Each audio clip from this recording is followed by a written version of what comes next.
युद्ध के लिए चला। कई दिन तक युद्ध हुआ। एक दिन राम जी ने ऐसी बाण वर्षा की, रावण के शस्त्र खंडित हो गए, घोड़ा मर गया, सारथी मर गया, रावण निहत था। पर धन्य है श्री राम। राम जी ने कहा कि रावण, मैं युद्ध विराम की घोषणा करता हूं। तुम्हारे पास शस्त्र नहीं है, रथ नहीं है, सारथी नहीं है, तुम आज जाओ, आराम करो, कल लड़ने के लिए आना, तब मैं तुमसे लड़ूंगा। रावण को उस रात नींद नहीं आई, रोता रहा। मंदोदरी ने कहा, क्या राम जी के बाणों ने अधिक पीड़ा पहुंचाई? रावण बोला, बाणों ने नहीं, राम जी की वाणी ने पीड़ा पहुंचाई। बैरियो राम बड़ाई करे, राम जी जैसे तो राम जी। फिर दूसरे दिन युद्ध करने आया। कई दिन तक यह युद्ध चला। मरई न रिपु श्रम भयउ विसेखा, राम विभीषण तन तब देखा। राम जी ने विभीषण जी की ओर देखा। इसके सिर कट जाते हैं, हाथ कट जाते हैं, फिर पैदा हो जाते हैं। अच्छा, वैसे देखो, संतों की वाणी से, उपदेशक की वाणी से हम लोगों को भी हाथ और सिर कटते हैं। वाणी माने बाण। इस वाणी के बाण की चोट से सिर कट गया कि महाराज ठीक कह रहे हैं, गलत है, हाथ से ऐसा नहीं करें। सिर हिलाते हैं, अब नहीं करेंगे, मतलब सिर कट गया। और नहीं करेंगे, हाथ कट गए। तो हाथ और सिर कटते हैं कि नहीं? लेकिन एक बड़ी विडंबना है, घर जाके फिर पैदा हो जाते हैं। वहां कहा था, अब कहां, अब यहां फिर कटते हैं, फिर पैदा हो जाते हैं। यही होता है। विभीषण जी ने कहा, इसकी नाभि कुंड में अमृत है, इसकी नाभि कुंड में अमृत है। इसका अर्थ है कि जब तक बुराई के प्रति भीतर रस बना रहेगा, तब तक बुराई को मिटाना मुश्किल है। भगवान ने 31 बाण चलाए, सायक एक नाभि स्वर सोखा, और बाकी 30 बाण क्रमशः 10 सिर और 20 भुजाओं में लगे। रावण तब मरा। लेकिन एक बात है, रावण ने जिंदगी भर राम नहीं कहा, मौके भी आए तो भी नहीं कहा। तो प्रभु नारी विरह बलहीना, अंगद जी से कहता, तुम्हारे स्वामी का क्या हाल है, उनके छोटे भाई का क्या हाल है। मौका भी लगे तो राम जी का नाम न ले। लघु तापस कर बाग बिलासा, तपस्वियों का क्या हाल है, मिली तपस्विन तय भय सी लवाला, राम जी का नाम नहीं। शंकर जी भी सोचते कि अच्छे को दीक्षा दी है, ये मंत्र ही भूल गया हो, जैसे नाम ही नहीं लेता। लेकिन रावण ने मरते समय नाम लिया। गरज उमरत घोर रव भारी, कहां राम रण हाथों पचारी।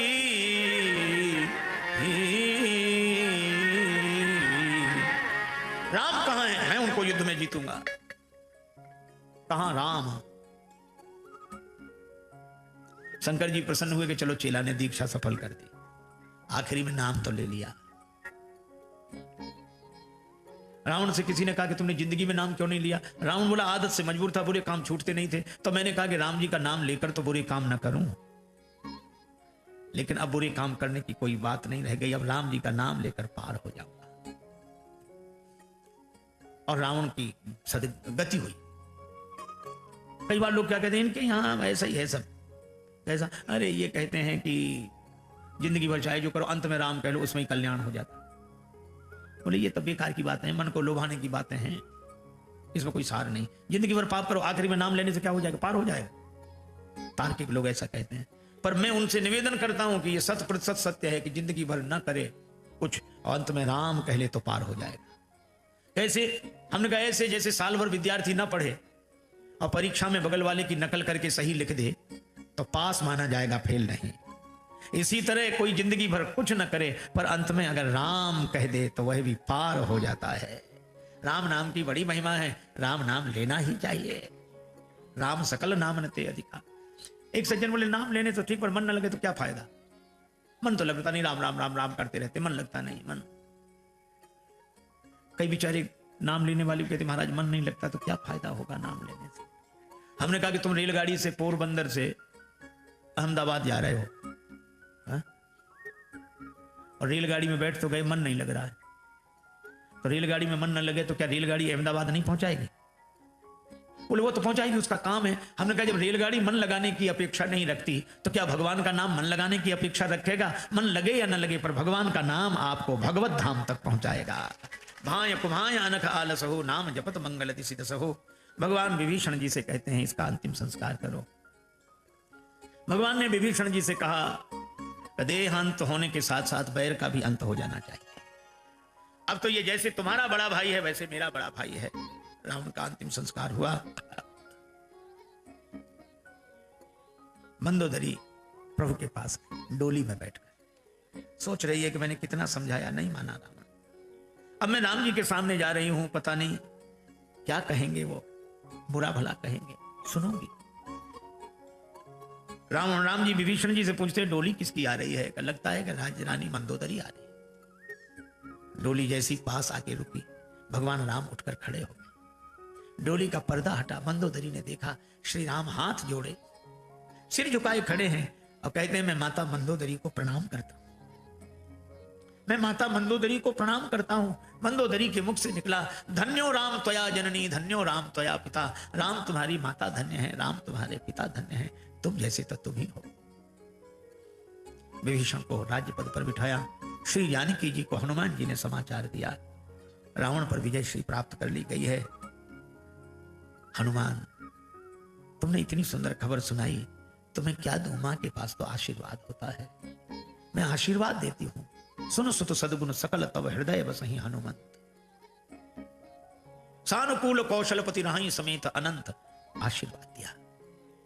हनुमान जी आनंदित होते हुए आए और जानकी माता के आशीर्वाद के कारण ही सकल गुण निधानम श्री बजरंग बली है। भगवान को समाचार मिला, श्री सीता जी को बुलाया गया। अग्नि परीक्षा के माध्यम से अग्नि से श्री जानकी जी को प्रकट किया गया। विभीषण जी से भगवान ने कहा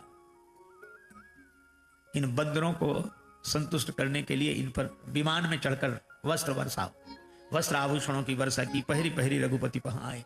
बंदरों ने पहली बार कपड़े पहने थे, सिर का कपड़ा पांव में, पांव का कपड़ा हाथ में, हाथ का कपड़ा गले में। और भगवान ने जो देखा तो मुस्कुराए। कृपा सिंधु सोई कपिन सन करत अनेक विनोद। देवराज इंद्र ने अमृत वर्षा करके वानरों को जिलाया। राक्षस तो रामाकार भये तिनके मन, मुक्त भये छूटे भव बंधन। भगवान ने सबको विदा किया, बंदरों को। विभीषण जी ने कहा कुछ दिन रुक जाओ, अब जनगृह पुनीत प्रभु कीजिए। भगवान के नेत्र सजल हो गए। भरत दशा सुमिरत मोहि निमिष कल्प समझात। मैं भरत का दर्शन कर लूं। तो हमने ये कथाएं सुनी स्वामी राजेश्वरानंद जी महाराज द्वारा। बहुत ही सुंदर तरीके से इन कथाओं का वर्णन उन्होंने किया है। उम्मीद है आपको ये कथाएं बहुत पसंद आई होंगी।